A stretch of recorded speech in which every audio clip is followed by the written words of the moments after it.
নমস্কার, বিকেল 5টার 5 মিশালে নিয়ে আমি অতনু রয়েছে আপনার সঙ্গে এবং 5টার 5 মিশালের শুরুতে বস্তাবন্দি মাংস জানিয়ে রহস্য ঘনাচ্ছে, সেই খবরে নজর রাখতে হবে। আমাদের নজর রয়েছে আজ দুপুর থেকেই সেই খবরে। জোকা ইএসআই এর পিছনে যে বয়েজ হোস্টেল, সেই বয়েজ হোস্টেলে দেখা যাচ্ছে বস্তাবন্দি মাংস রয়ে গেছে এবং সেই মাংস নিয়ে রীতিমতো রহস্য।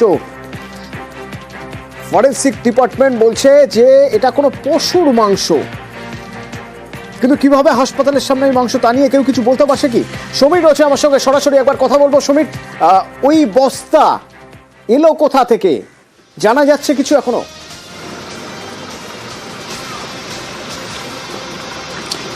দেখো তো, সকালবেলায় যখন ঘটনাটা ঘটে তখনই একমাত্র ওই বয়েজ হোস্টেলের পেছনেই যে ক্যান্টিনে চাকরি কাজ করে সেই ক্যান্টিনের লোক দেখতে পায়। দেখতে পাওয়ার পরে সঙ্গে সঙ্গে ওখানকার যারা হাসপাতালের কর্তৃপক্ষ আছে তাদেরকে বলে, তারা তখন সঙ্গে সঙ্গে তারাও দেখেছে। দেখার পরে তারপরেই ওখানকার যা ঠাকুরপুকুর থানাকে খবর দেওয়া হলে ঠাকুরপুকুর থানার পুলিশ এসে তো ঘিরে ওই জায়গাটাকে ঘিরে এবং প্রচুর যে মাংসটা পাওয়া গেছে সেই মাংসটা ওখান থেকে উদ্ধার করে বেহালা বিদ্যাসাগর হাসপাতালে নিয়ে যায়। সেই বিদ্যাসাগরে এবার যখন নিয়ে যায়, সেই বিদ্যাসাগরের ডাক্তাররাও দেখার পরে তারাও তখন বুঝতে পারছে না। সেই সময় সেই মাংসটাকে উদ্ধার করে বিদ্যাসাগর হাসপাতাল থেকে আবার নিয়ে আসা হয় মর্গে, কাঁটাপুকুরে নিয়ে আসা হয়। কাঁটাপুকুরে নিয়ে এসেই এখনো পর্যন্ত চলছে। এবং সব থেকে আশ্চর্য হবে কিসের মাংস, এটা নিয়েই রহস্য বাজছে, মাংসটা কিসের এবং এইখানে নিয়ে এলো কারা। কিন্তু এখনো পর্যন্ত ওখানে সিসিটিভি চেক করা হচ্ছে ঠাকুরপুকুর থানার তরফ থেকে, কিন্তু এখনো পর্যন্ত কারোকে এরকম চোখে পড়েনি। আর এলো কোথা থেকে? 3টে টুকরো করা আছে, 3 পিস টুকরো, বড় বড় 3টে টুকরো আছে। এবার এই সেই 3টে টুকরো কিসের মাংস, কি কোথা থেকে এসছে সেটাই তদন্ত করছে ঠাকুরপুকুর থানা। এখন যতক্ষণ না কাঁটাপুকুরের সেটাই ডাক্তার সেটা বলবে পরীক্ষা করে এটা কিসের মাংস, কোনখান থেকে এসছে, কি জিনিস, সেইটাই নিয়েই এখন তদন্তে ঠাকুরপুকুর থানার পুলিশ ধন্দে রয়েছে এবং আতঙ্কে রয়েছে এলাকার লোকেরা। মাংস কোথা থেকে এলো? 2018 সাল আমরা দেখিয়েছিলাম প্রথম ভাগাড়ের মাংস। 2018 আর এটা 2025, 7 বছর পর নতুন করে সেই ভাগাড়ের মাংসের স্মৃতি ফিরে আসছে। মানুষের মধ্যে ভয় তো কাজ করবেই।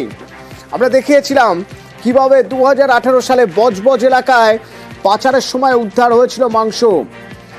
জোকায় পশুর মাংস উদ্ধার হয়েছে যখন, এখন এবার নতুন করে আতঙ্ক ছড়িয়ে পড়ছে। সমীর, বেশ কিছু মানুষের সঙ্গে তোমার কথা হয়েছে যারা এখনো মনে করতে পারছেন 2018 সালে কি ভয়ানক পরিস্থিতি হয়েছিল, মানুষের মধ্যে কতটা একটা টেনশন ঢুকে গিয়েছিল এবং সেই টেনশনের দিন কি আবার ফিরে আসছে? মানুষের মনে কি সেই ভয় আবার কাজ করছে? সেই ভাগাড়ের মাংস ধরা পড়েছিল, এক্ষেত্রেও কি সেরকম কিছু আশঙ্কা করছে মানুষ? দেখো তো, একদম ঠিক বলেছো। 2018 সালে আমরাই নিউজ 18 বাংলায় প্রথম দেখিয়েছিলাম এই ভাগাড়ের মাংস। ভাগাড়ের মাংস যখন দেখানো হয়েছিল তখন তোড়পাড় হয়ে গেছিল, যখন প্রশাসন থেকে সবাই তোড়পাড় হয়ে গেছিল কোন হোটেলে কোন মাংস আছে, কোনখানে মাংস আছে সেটা খুঁজে বার করছিল। তারপরে আস্তে আস্তে ধামাচাপা পড়ে গেছে। সেই রহস্য আবার ডানা চাড়া দিয়েছে যে জোকার পেছনে, এই বয়েজ হোস্টেলের পেছনে এই 3 পিস মাংস, এত বড় বড় টুকরো কোথা থেকে এলো, কারা নিয়ে এলো সেটাই তদন্ত করে দেখছে। এবং সাধারণ মানুষ তারা চিন্তা করছে, বেশি দিন হয়নি 2018 সাল আর আজকে 2025, সেই তার মাঝখানে আবার মাংস পাওয়া গেল। এবার কলকাতার বুকে একদম জোকা এসআই হাসপাতালের বয়েসের হোস্টেলের পেছন থেকে। এবং সেই কেন কোথা থেকে এলো, কিভাবে পাওয়া গেল সেটাই ঠাকুরপুকুর থানার পুলিশ তদন্ত করেছিল। 2018 সালে বজবজ থানার পুলিশ তদন্ত করেছিল, সেই সময় একজনকে ধরা হয়েছিল, সে এখনো জেলে আছে। যে মাংস ওখান থেকে কেটে, যে মরা মাংস কেটে নিয়ে যাচ্ছিল, সেই সময় তাকে ট্যাক্সি সমেত এলাকার লোকরা ধরে এবং পুলিশও তাকে ধরে। আর সেই 18 পরে আবার 2025 সাল, যেটা কলকাতার বুকে এই মাংস পাওয়া গেল 3 টুকরো বড় বড় একদম, সেটাকেই এই কাঁটাপুকুরে নিয়ে আসা হয়েছে।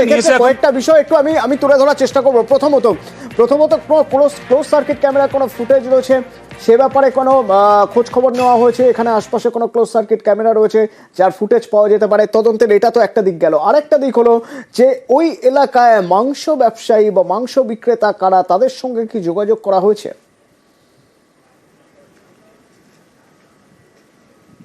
দেখো, সব থেকে পুলিশ এখন ঠাকুরপুকুর থানা পুলিশ তদন্ত করছে।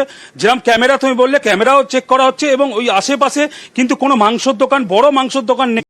একটা খাসির দোকান আছে জোকার সামনেই যে দু একটা দোকান আছে, সেই দোকানদারদের সঙ্গে কথা বলছে, এবং যে দোকানদাররা মাংস ওখানে গিয়ে ফেলে দেবে, খারাপ মাংস কি অন্য মাংস সেটাও এখনো পুজো জানা যায়নি। দু একজনের সঙ্গে এবং তদন্ত সাপেক্ষে আমাদেরকেও পুলিশ এখনো কিছু বলেনি, এবং যে সিসি ক্যামেরা দেখছে, চেক করে দেখছে ওখানে কারা ফেলেছে, তা যতক্ষণ না কাউকে পাবে ততক্ষণ বলতে পারবে না এত বড় বড় মাংস কোথা থেকে এলো। ব্যাগে ভর্তি করে এবং প্লাস্টিকে মোড়া ছিল এবং একটা বাক্সের মধ্যে ছিল, সেখানে পুলিশ এখন ঘিরে রেখে দিয়েছে এবং তদন্ত সাপেক্ষে এখনো পুলিশ কোনো কথা বলতে চাইছে না। ধন্যবাদ সমীর। বস্তাবন্দি 3 পিস বড় বড় মাংসের পিস, কিন্তু ফরেনসিক বলছে পশুর মাংস। পশুর মাংস এভাবে তো নিয়ে যাওয়ার কথা না। বস্তা ওখানে এলো কোথা থেকে, কারা নিয়ে এলো, খুঁজছে পুলিশ। কিন্তু মুশকিল হলো পুলিশের এই তদন্তের মধ্যেই হঠাৎ করে মানুষের মধ্যে ভয় শুরু হয়ে গেল। কেন ভয়? না, 2018 সালে ঠিক এরকমই ব্যাগ ভর্তি মাংস পাওয়া গিয়েছিল, সেই মাংস নাকি পাচার করা হচ্ছিল। আমরাই দেখিয়েছিলাম প্রথম সেই খবর। জানা গিয়েছিল এই মাংস ভাগাড়ের মাংস, পচা মাংস। সেই মাংস, ভাগাড়ের মাংস নিয়ে তোলপাড় হয়েছিল কলকাতা। এবার আবার একবার যখন এইভাবে বেওয়ারিশ পশুর মাংস পড়ে রয়েছে, তখন টেনশন তো হবে। তো এই টেনশন কাটবে তখনই যখন জানা যাবে এই বস্তা এলো কোথা থেকে, কিভাবে। পুলিশ তদন্ত করছে, নজর থাকবে আমাদেরও।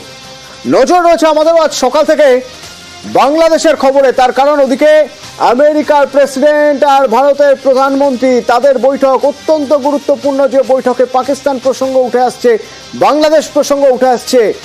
কি কি প্রসঙ্গ উঠে আসছে আন্তর্জাতিক বিশ্লেষকরা